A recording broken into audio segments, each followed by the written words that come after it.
आज भारतीय जनता पार्टी का संकल्प पत्र घोषित करना था, वहां पर देरी हो गई, इसलिए मैं आप सभी से क्षमा प्रार्थी करता हूं। भाइयों बहनों, ये 10 नवंबर का दिन बहुत महत्वपूर्ण दिन है। आज के दिन को न केवल महाराष्ट्र, पूरा देश शिव प्रताप दिवस के रूप में मनाता है। आज के ही दिन 1659 में महान शिवाजी महाराज ने अफजल खान का वध कर भगवा फहराने का काम किया। आज मैं जब यहां आया हूं तब मैं शिव प्रताप दिन पर आपको अपील करने आया हूं कि महाराष्ट्र में भी शिवाजी महाराज के सिद्धांतों पर चलने वाली भाजपा और महायुति की सरकार बनाइए। महायुति सरकार। भाइयों बहनों, ये जो अघाड़ी है, जो हमारे सामने चुनाव लड़ रही है, इनका एकमात्र उद्देश्य है सिद्धांतों से समाधान कर येन केन प्रकारेण सत्ता प्राप्त करना। और भारतीय जनता पार्टी, शिवसेना और अजीत दादा की एनसीपी का उद्देश्य है शिवाजी महाराज के सिद्धांतों पर महाराष्ट्र को देश का नंबर 1 राज्य बनाना। नंबर 1 राज्य। मैं यहां जब आया हूं तब मैं अघाड़ी वालों को पूछना चाहता हूं, कांग्रेस पार्टी, शरद पवार जी और उद्धव ठाकरे तीनों एक दल के अंदर लड़ रहे हैं। आप मुझे बताओ भाई, ये राहुल बाबा हमारे सावरकर जी का विरोध कर रहे हैं। रावेर वालों, आप लोग उससे सहमत हो क्या? जोर से बोलो, सहमत हो? आज मैं कहकर जाता हूं, उद्धव जी, आप में अगर दम है तो राहुल बाबा से सावरकर जी और बाला साहब ठाकरे के लिए 2 अच्छे शब्द बुला दो भैया। 2 अच्छे शब्द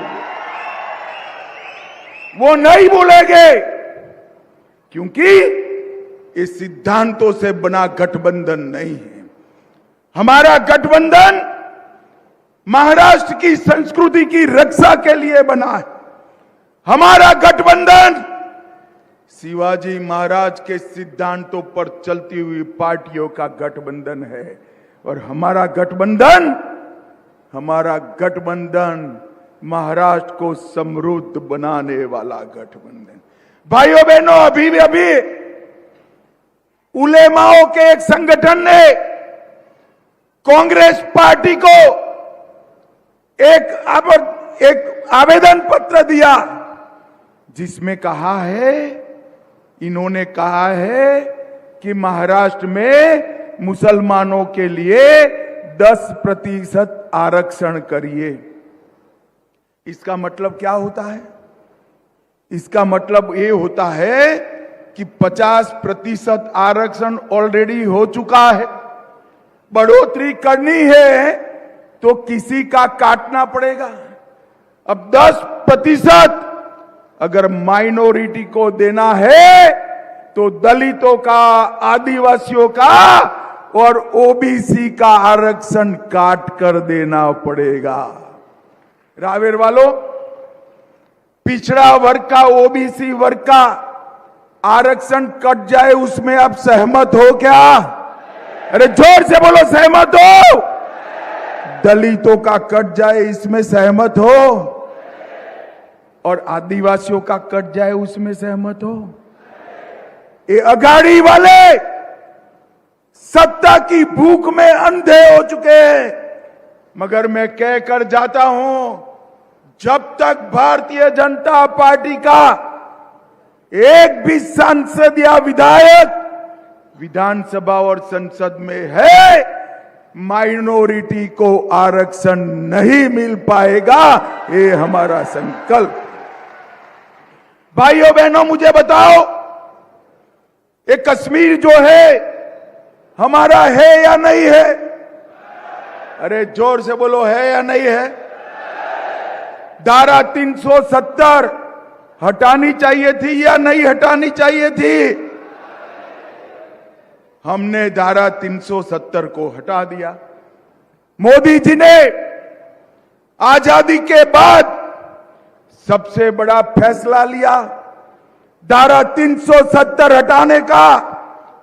इसका बिल लेकर जब मैं आया संसद में, ये सारे कांग्रेस, शरद पवार की पार्टी, ममता, ये अपने अखिलेश यादव, स्टालिन, ये सारे काऊ काऊ काऊ काऊ काऊ काऊ काऊ काऊ कर, वो कह रहे थे मत हटाइए भाई। मैंने बोला क्यों न हटाए? तो उन्होंने कहा खून की नदियां बह जाएगी।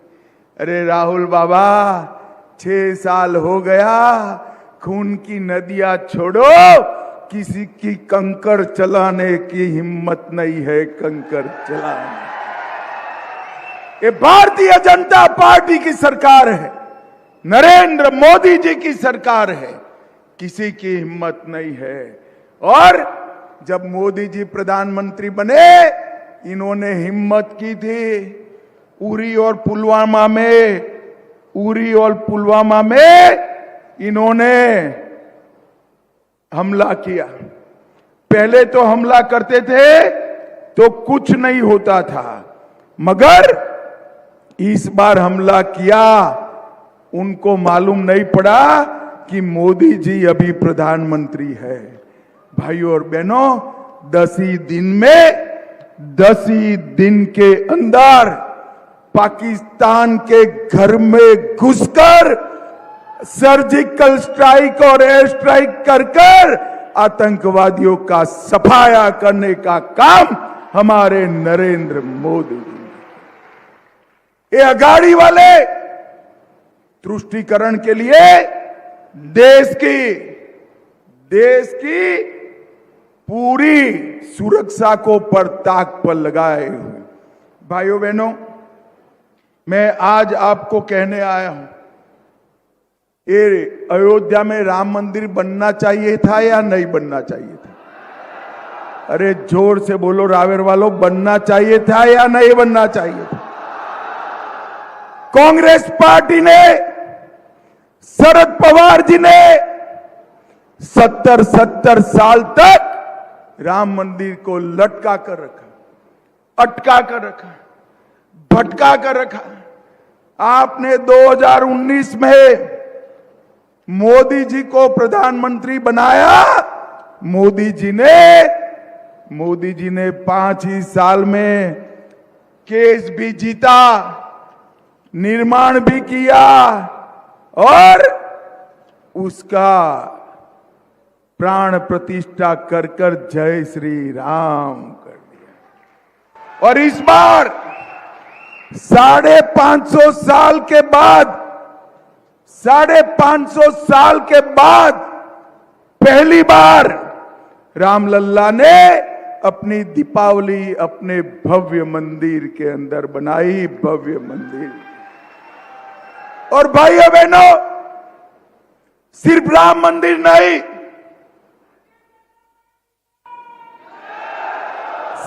मंदिर नहीं, मोदी जी ने औरंगजेब ने तोड़ा हुआ काशी विश्वनाथ का कॉरिडोर बनाया और सोमनाथ का मंदिर भी धड़ल्ले से सोने का बन रहा है।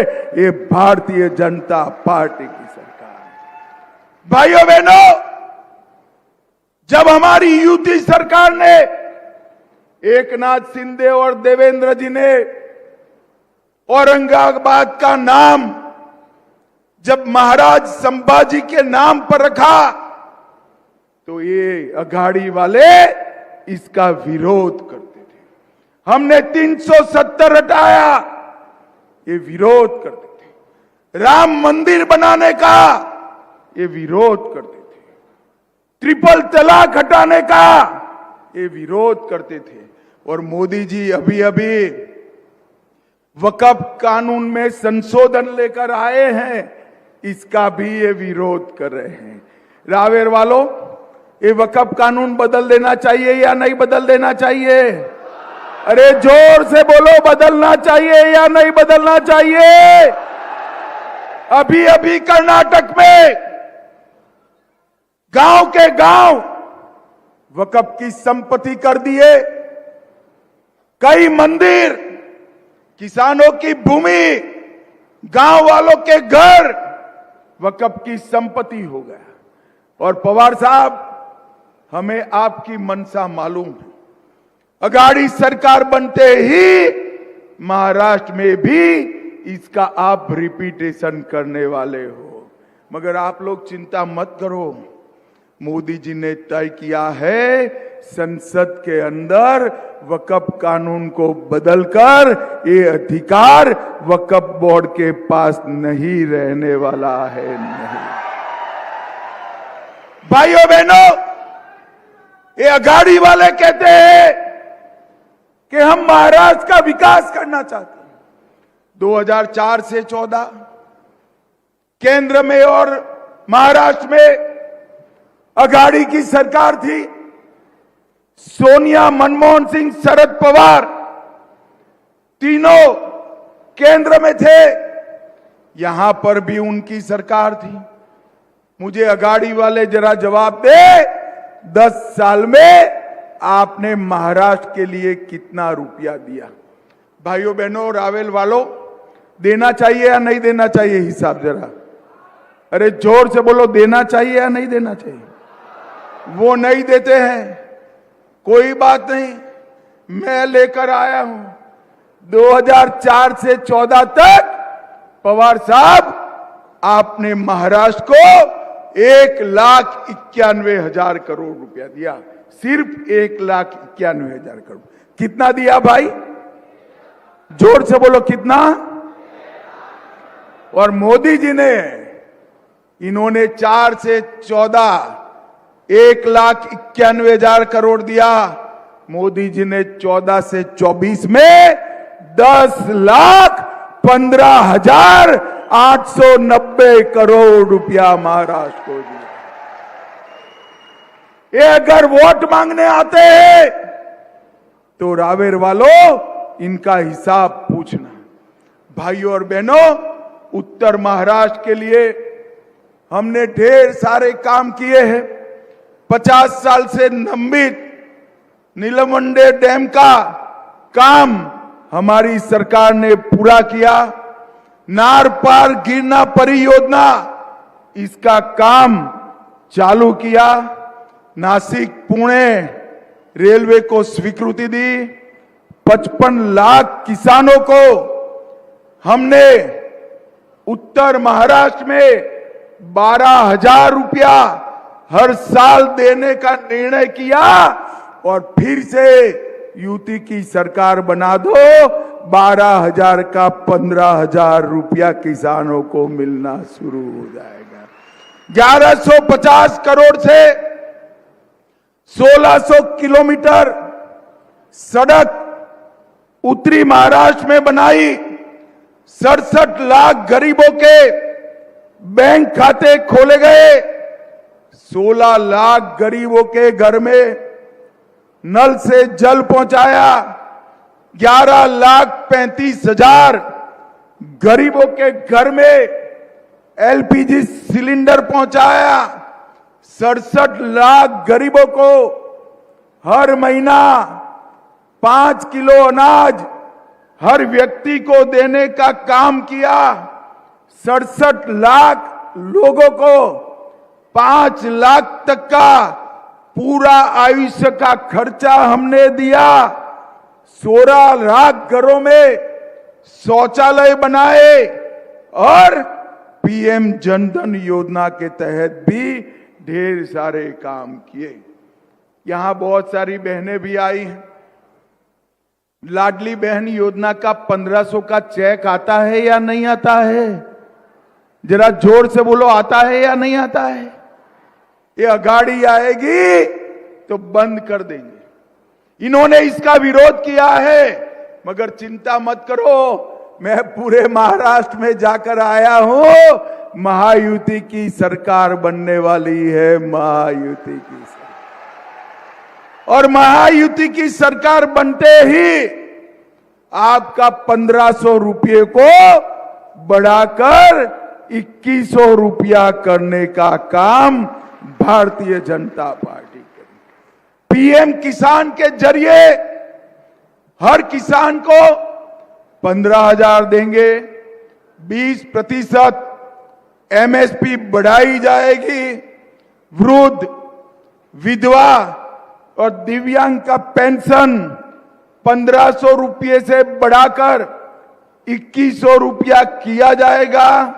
एक बहुत बड़ी अमाउंट मूल्य को, कीमतों को कंट्रोल करने के लिए सुनिश्चित की जाएगी और 25 लाख नौकरियों का सृजन हर साल करने का काम भारतीय जनता पार्टी करेगी। 10 लाख विद्यार्थियों को 10,000 ट्यूशन फी देंगे। 45,000 गांव में पंडन सड़कों का निर्माण करेंगे। आशा वर्कर और आंगनवाड़ी वर्कर को 15,000 का वेतन और स्वास्थ्य का बीमा देंगे। और विजन महाराष्ट्र के तहत 100 दिन में महाराष्ट्र को भारत का नंबर 1 राज्य बनाने का कार्य योजना भी करेंगे। भाइयों बहनों, ये लोग आरोप लगा रहे हैं कि महाराष्ट्र में उद्योग नहीं आ रहे। मैं आज अगाड़ी के लोगों को जवाब देना चाहता हूं। जब आपकी सरकार थी, उद्धव जी मुख्यमंत्री थे, तो एफडीआई में महाराष्ट्र 4थे नंबर पर गिर गया था। देवेंद्र जी उप मुख्यमंत्री बने, एकनाथ जी मुख्यमंत्री बने। 2 साल से पूरे भारत में सबसे ज्यादा एफडीआई अगर कहीं आता है तो अपने महाराष्ट्र में आता है। इन्वेस्टमेंट में नंबर 1 पर महाराष्ट्र। माताओं, भाइयों, बहनों, ये अगाड़ी सरकार महाराष्ट्र का भला कर नहीं सकती।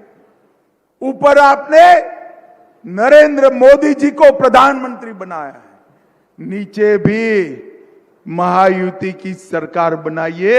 ये डबल इंजन की सरकार महाराष्ट्र को नंबर 1 पर ले जाएगी, नंबर 1 पर ले जाएगी। मुझे बताओ रायगढ़ वालों, 20 तारीख को कमल के निशान पर बटन दबाएंगे क्या? अरे ऐसे नहीं बोलते भाई, जरा जोर से बोलो, दबाओगे क्या? सारे विधानसभा के प्रत्याशी आगे आओ जरा। हमारे सारे प्रत्याशियों को प्रचंड बहुमत से जिताओगे क्या? कमल के निशान पर बटन दबाओगे क्या? मोदी जी के हाथ मजबूत करोगे क्या? देश को सुरक्षित करोगे क्या? मुस्लिम आरक्षण अटकाओगे ना? तो मेरे साथ दोनों हाथ उठाइए, उठाइए, मुट्ठी भींचिए और आज शिव प्रताप दिन है। मेरे साथ जोर से बोलिए, जय जय जय जय जय शिवाजी, जय जय जय जय जय भवानी, भारत माता की। यहां पर डॉक्टर